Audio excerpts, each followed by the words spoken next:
शुरू शुरू में 3 शब्दों का प्रयोग हमने किया था। एक ऋषियों का शब्द था अथ, दूसरा शब्द था महात्मा बुद्ध का अपदीपो भव, और तीसरा शब्द प्रयोग किया था सदगुरु कबीर का अंतर ज्योति। तो ज्योति माने प्रकाश होता है, लेकिन उसमें अंतर लगा हुआ है। तो र जो है अंतर में वो विसर्ग हो जाता है, तो होता है अंतः ज्योति। ठीक है ना। तो अब कुछ समझ में आ रहा है वो लोग क्या कह रहे थे। अंतः ज्योति अपदीपो भव अथ। अथ माने अब प्रारंभ कर रहा हूँ। तो किसको प्रारंभ कर रहा हूँ? मानव जीवन का जो मुख्य उद्देश्य है उस प्रकरण को प्रारंभ कर रहा हूँ। तो मानव जीवन का क्या प्रकरण है? इन मानव जीवन का क्या उद्देश्य है? स्वरूप स्थिति में कौन हूँ? मोक्ष। मोक्ष शब्द है ना, सरल भाषा में कहें तो मोक्ष। तो मोक्ष के बारे में, मोक्ष कैसे होता है और मोक्ष हमें किससे चाहिए, इसी के बारे में पूरी जानकारी सदग्रंथों में दी हुई है। वेद हो,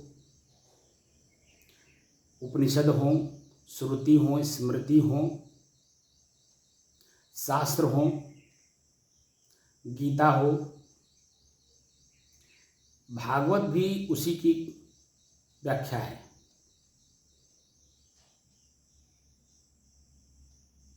उसके नीचे जब आप आएंगे तो हमारे कुरान, बाइबिल, यानी विश्व के जितने भी हमारे धार्मिक ग्रंथ हैं पूर्ण रूपेण उसी की चर्चा करते हैं, मानव जीवन के उद्देश्य को।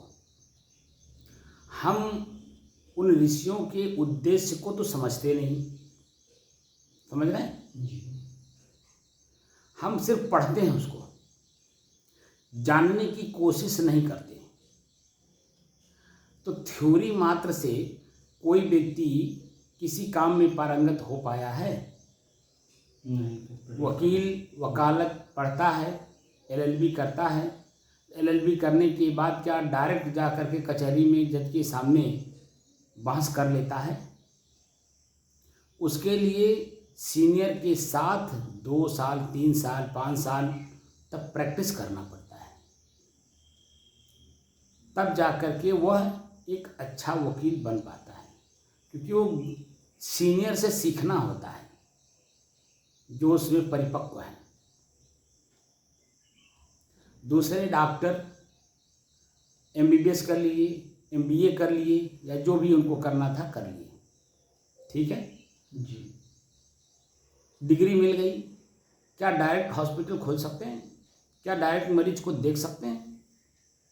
उसके लिए सीनियर डॉक्टरों का वो अनुभव लेना होता है, उनके साथ बैठ करके प्रैक्टिस करना होता है। तब जा कर के धीरे धीरे दवाओं के बारे में, रोग के बारे में, मरीज के बारे में जानकारी होती है, और उनको भी 2 साल 3 साल लगाना पड़ता है। उसके बाद धीरे धीरे या तो वो अपनी क्लिनिक खोलते हैं, अपना हॉस्पिटल खोलते हैं, और जनता का फिर कल्याण करते हैं, और जनता फिर विश्वास करके उनके पास आती भी है, क्योंकि डॉक्टर, वैद्य ये सब भगवान के रूप माने जाते हैं। मरीज अपने मर्ज के साथ अपना पूरा परिवार, अपना धन संपत्ति सब समर्पित कर देता है, हमें ठीक कर दीजिए, ये सब कुछ ले लीजिए। बात समझ रहे? तो प्रैक्टिस परफेक्ट ए मैन। जब तक आप प्रैक्टिस नहीं करेंगे, अभ्यास नहीं करेंगे किसी चीज़ को, वह परफेक्ट आपको नहीं बनाता है। बात समझ रहे हैं? तो ऐसे ही हम लोगों को अगर मोक्ष चाहिए तो मोक्ष किससे चाहिए और क्यों चाहिए? प्रश्न हो रहा ना? जी। मोक्ष चाहिए किससे और क्यों? तो जो हम अनजाने में गलती कर चुके हैं, उसको बुराई कहते हैं, उन बुराइयों से, अपने ही किए हुए बुराइयों से अपने आप को ही मुक्त करना है। और क्यों चाहते हैं? क्योंकि हम मुक्त स्वरूप हैं ऑलरेडी, लेकिन ये बीच में जो परछाई हमारे ऊपर आकर के परेशान कर रही है, उन परेशानियों से हम मुक्त हो जाएं, हमारी परेशानी दूर हो जाए। जो बार बार ख्याल होता है, यही तो परछाई है और क्या है? बार बार ख्याल जो हो रहा है, क्या वह व्यक्ति है? जैसे आपकी पत्नी नहीं है, बार बार उनका ख्याल होता, तो क्या वो हैं? क्या उनकी क्रियाकलाप वर्तमान में हैं? कुछ नहीं। उनका शरीर ही नहीं है, आपने जला के राख कर दिया अंगूठा। और वह जब शरीर नहीं है तो शरीर के क्रियाकलाप कैसे? और शरीर अगर रखते भी तो उस शरीर को चलाने वाला जो जीव उसमें था, ड्राइवर, उसका मालिक, वो है ही नहीं है, तो उसकी आँख कैसे खुलती? वो बोलती कैसे? चलती कैसे? हाथ से खाना बनाती कैसे? आपको परोसती कैसे? मुंह से आपकी हालचाल पूछती कैसे? क्योंकि उस शरीर का चलाने वाला संचालक, ड्राइवर, मालिक उसमें है ही नहीं। तो उसका बार बार ख्याल होना, वही तो परछाई का ही तो ख्याल होता। बात समझ रहे हैं? जी। उस अपने परछाई से ही मुझे मुक्त होना है कि बार बार ख्याल ना हो। अरे इस मूड़ घाट में हमको लगता है सैकड़ों वृद्ध होंगे। जी। पूरे मूड़ घाट में जितना हमको आप डमरुआ और मूड़ घाट पूरा हमको घुमाए जो भंडारे में, जी। उस हिसाब से हमने जो आकलन किया, सैकड़ों से ज़्यादा ही होंगे, कम नहीं होंगे। और एक से एक अपने आप के बुद्धिजीवी सब बन रहे हैं। कोई वकील है, कोई डॉक्टर है, कोई मास्टर है, कोई प्रोफेसर है, कोई कुछ है, कोई कुछ है। मैंने अपने जीवन में रहा 60 साल के पहले तक। अब 60 साल के बाद उनको कोई पूछने वाला नहीं, कोई उनका हालचाल जानने वाला नहीं, उनकी क्या विशेषज्ञता है उस विशेषज्ञता को कोई सुनने वाला नहीं। अंदर अंदर कुढ़ते होंगे। बात समझ रहे हैं?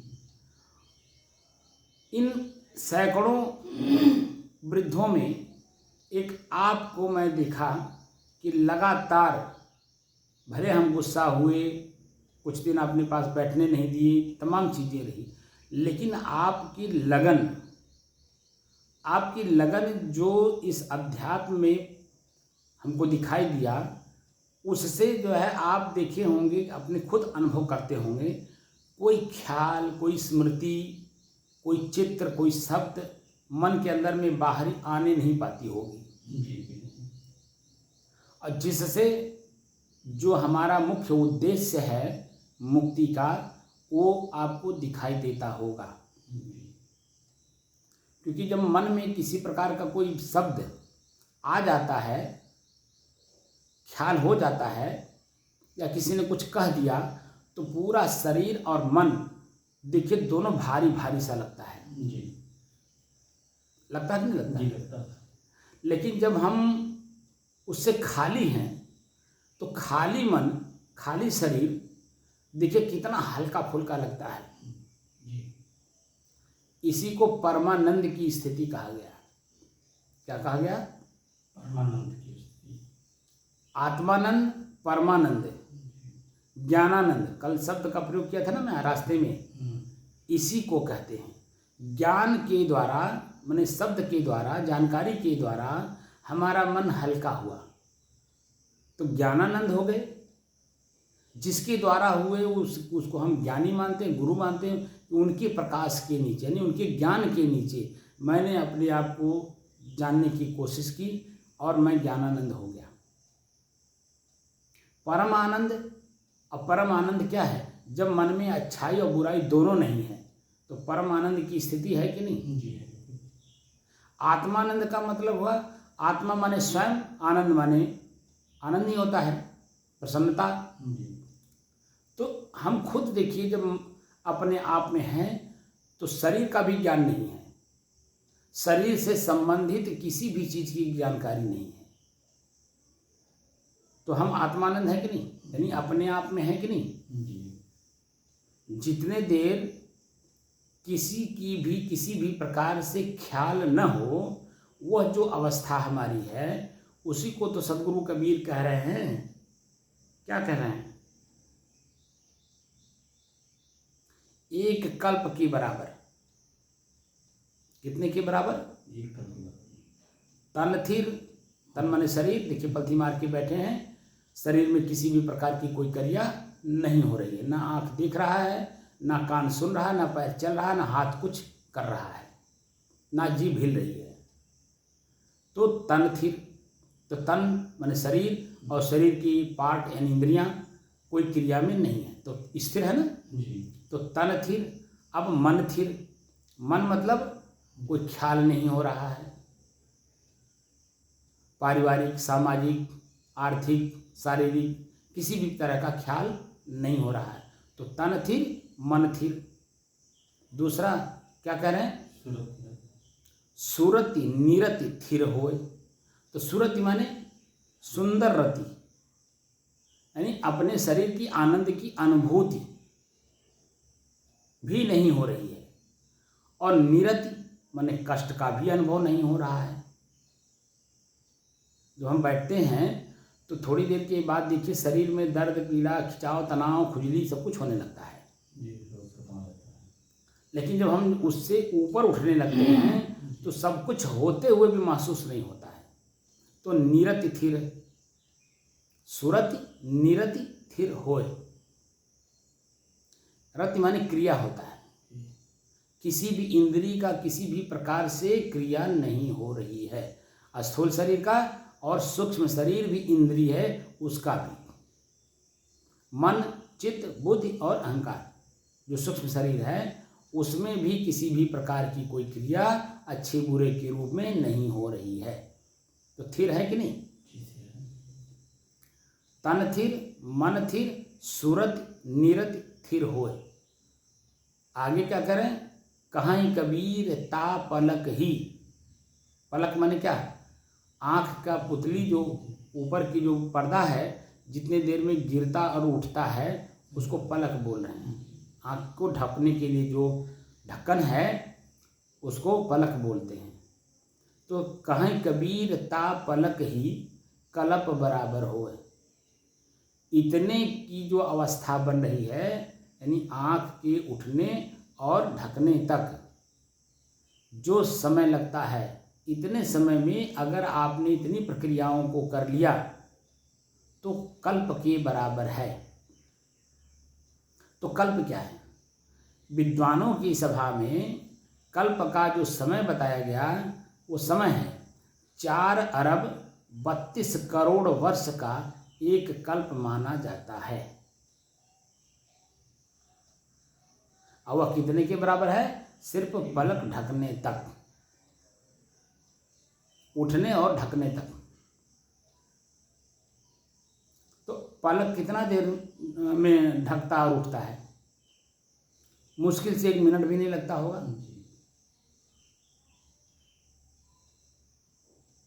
तब हम क्या करते हैं? वह जो स्थिति बनती है वह स्थिति हमारी कल्प के बराबर बनती है। बात समझ में आया? तो अब जो हम लोगों की स्थिति धीरे धीरे बन रही है, सहज में हो रहा है। पहले यही कठिनाई लगता था जी, और बहुत कठिनाई लगता था कि कैसे करेंगे, लेकिन लगन पूर्वक, उत्साह पूर्वक उस चीज को देखने की ललक थी आपके अंदर में, जानने की, समझने की, देखने की, और वही हो जाने की जो हमारे अंदर में ललक है कि आखिर अध्यात्म में है क्या, कि क्या हमको बताना चाहते हैं, हम भी देखें। और आपके माध्यम से हम पूरे विश्व के साधकों को इन सब चीज़ों को जनाना, दिखाना, समझाना और वही हो जाने के लिए प्रेरणा देना। यूट्यूब एक माध्यम बन गया अन्य लोगों को भी इस चीज़ को जानने, जनाने और समझाने के लिए। बात समझे ना? तो हम दो यहाँ नहीं हैं, पूरा विश्व, पूरा ब्रह्मांड हम लोगों के साथ है, क्योंकि हम लोग वही काम कर रहे हैं जो मानव जीवन का मुख्य उद्देश्य है। जो हमारे ऋषियों ने ऋषि परंपरा में खोज करके हमें जो रास्ता दिया है, उस रास्ते का अनुसरण कर रहे हैं। तो हमें समझ में आ रहा है कि हम लोग क्या क्या काम कर रहे हैं। समझ में आया? जी। तो ये स्थिति है अपने मन की, शरीर की, इंद्रियों की। अब वह किसके नीचे हम उसे देख पा रहे हैं? अपने स्वयं के प्रकाश के नीचे। हम खुद एक प्रकाश है ना। जी। अपदीपो भव का मतलब क्या? स्वयं का दीपक स्वयं बनो। तो अब स्वयं का दीपक जब हम बनने लगे तो हमारी अच्छाई और बुराई दोनों को हम देखने लगे। दोनों को देखने के बाद तीसरा अपने आप का अनुभव होने लगा कि आखिर मैं ना होता तो ये अच्छाई कैसे आती, मैं ना होता तो बुराई कैसे आती। और ये अच्छाई और बुराई दोनों मेहमान हैं, एक जाता है तो एक आता है, लेकिन मैं अपने घर में ज्यों का त्यों ही हूँ। और ये मेहमानों की बात को सुन करके ये चुगली करते हैं एक दूसरे की, और हमको जो है अपने शांत स्थिति में रहने नहीं देते।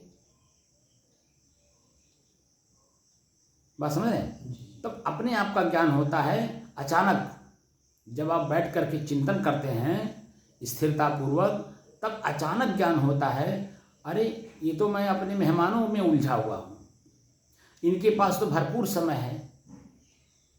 ये आकर के कोई आ रहा है तो अपनी अच्छाई वर्णन कर रहा है, कोई आ रहा है तो अपनी बुराई दिखा के जा रहा है।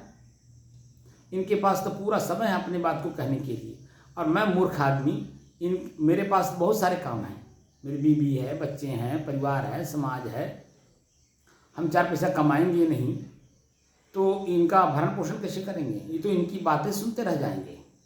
ये मोटी मोटी बात, जैसे आप भी देख रहे होंगे क्योंकि परिवार आपका भी है, तो नात मात हित मित्र गांव गढ़ी के लोग, कौन व्यक्ति कैसा है उसके साथ आप उसी तरह से तो बात करते हैं, क्योंकि आपको भी अपना काम करना है। अगर आप अपना काम नहीं करेंगे तो सुनते ही रहेंगे तो आपका काम बाधित होगा कि नहीं होगा? और आपका अपना काम कोई दूसरा करेगा? कोई नहीं करेगा। तो उसके लिए समय निकालना पड़ता है कि नहीं? तो समय निकालने के लिए इन अच्छे और बुरे रिश्तेदारों से, मित्रों से या समाज के लोगों से थोड़ा सा अपने आप को काटना पड़ता है कि नहीं? काटना पड़ेगा। तो धीरे धीरे फिर आप अपना काम कर पाते हैं, अन्यथा ये लोग करने ही नहीं देंगे, आप परेशान हो जाएंगे। जी। ये गांव गांव की स्थिति है, घर घर की स्थिति है, और यही स्थिति हमारे घट घट की भी है। हमारे अंदर में मेहमानों का फहरिस्त है। मेहमान मतलब यादों की, अच्छे और बुरे की, और यही हमें परेशान किए हैं, और यहीं से अपने आप को मुक्त करना है। तो अब क्या करना होगा? इनको सिर्फ दृष्टा दृश्य के अभ्यास में अलग ही देखना होगा, और अपना मुख्य काम क्या है इस पे ध्यान देना होगा। आपका मुख्य काम क्या है? मैं कौन हूँ? शांत रहना। जी।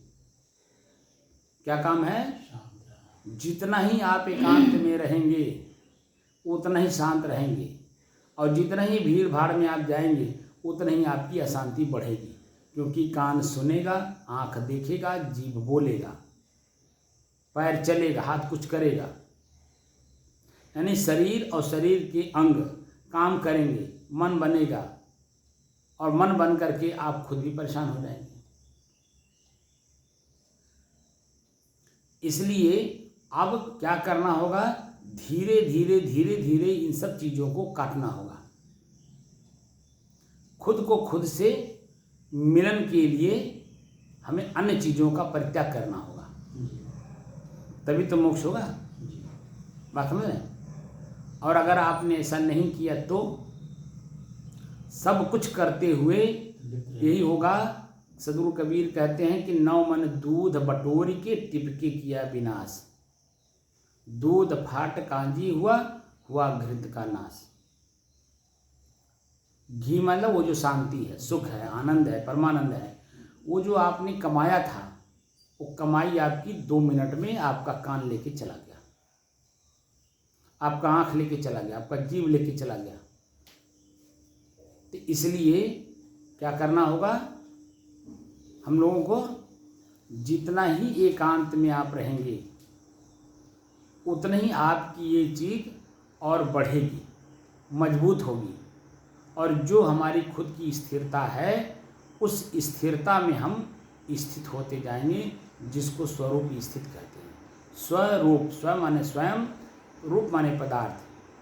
मैं भी एक विश्व में जैसे अन्य चीज़ें पदार्थ के रूप में दिखाई दे रही हैं, वैसे मैं स्वयं भी एक पदार्थ हूँ, लेकिन अपने स्वयं के पदार्थ का स्वयं में ज्ञान न होने के कारण हम लोग दर दर भटक रहे हैं। और ये भटकने और भटकाने वाले लोग अपने तो भटके ही हैं, हमें और भटका रहे हैं।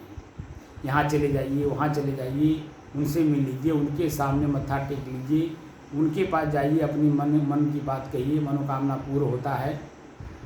तो ये सब भटकने भटकाने वाले लोग हैं।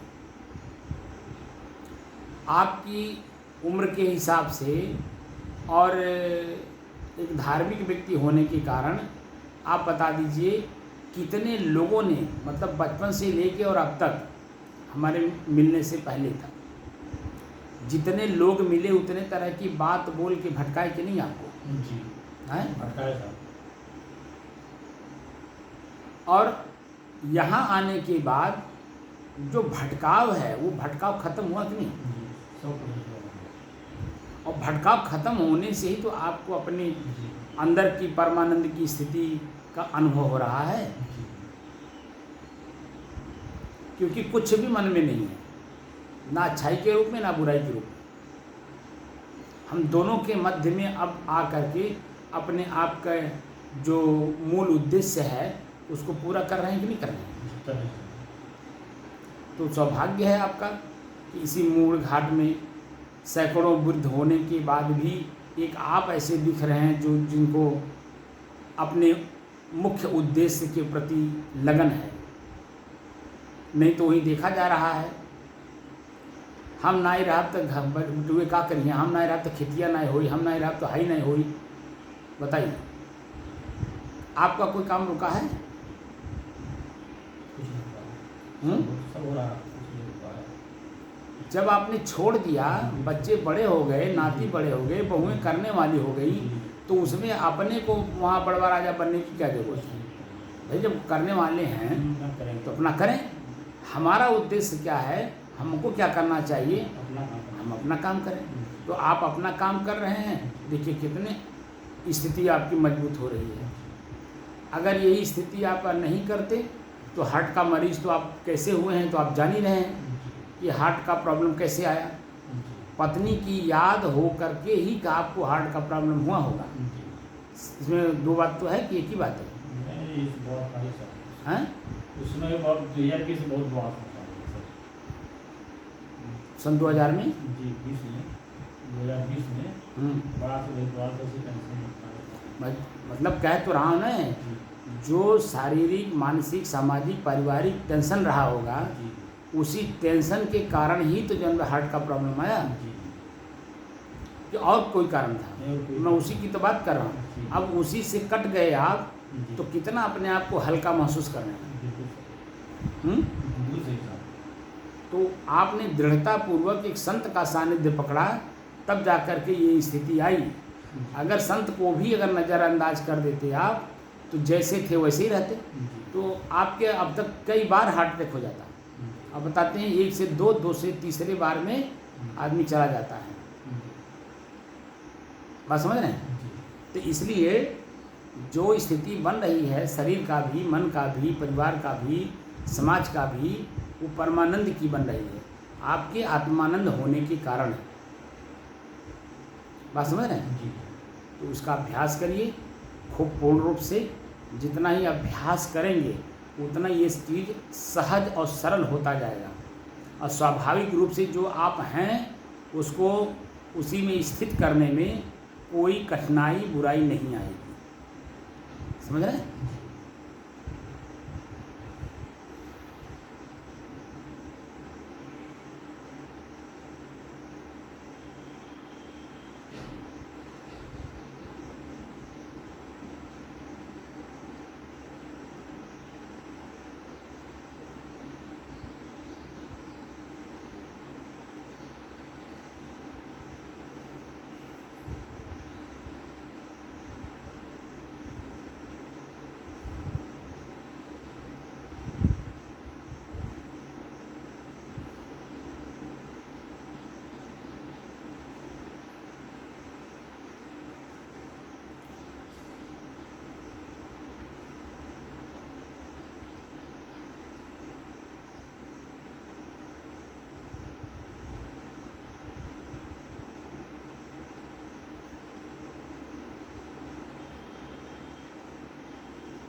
कितना आनंद आया आपको? आज तो बहुत आनंद आया गुरु जी।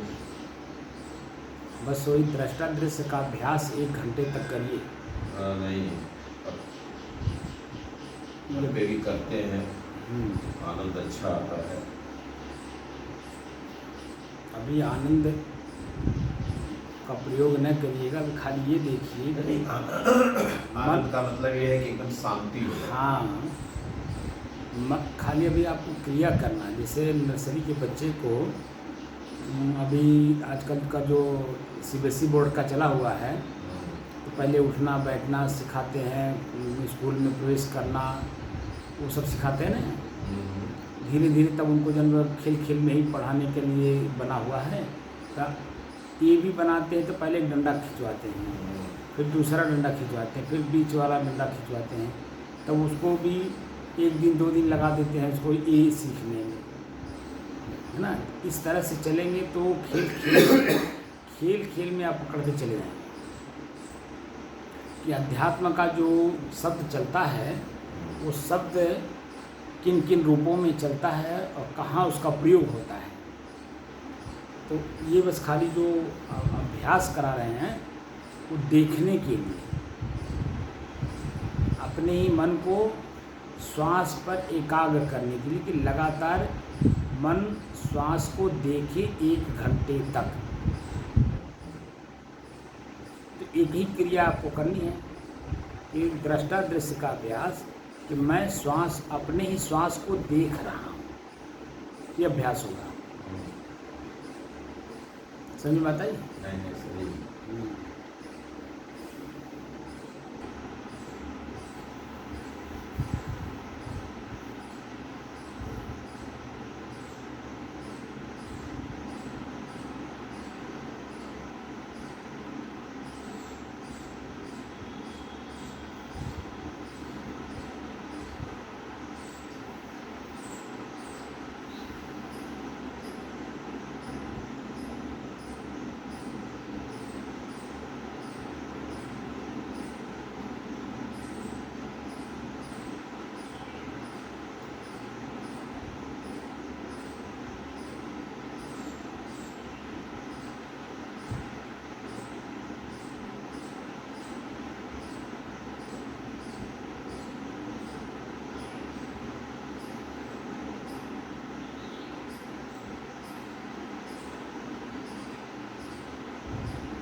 बंद कर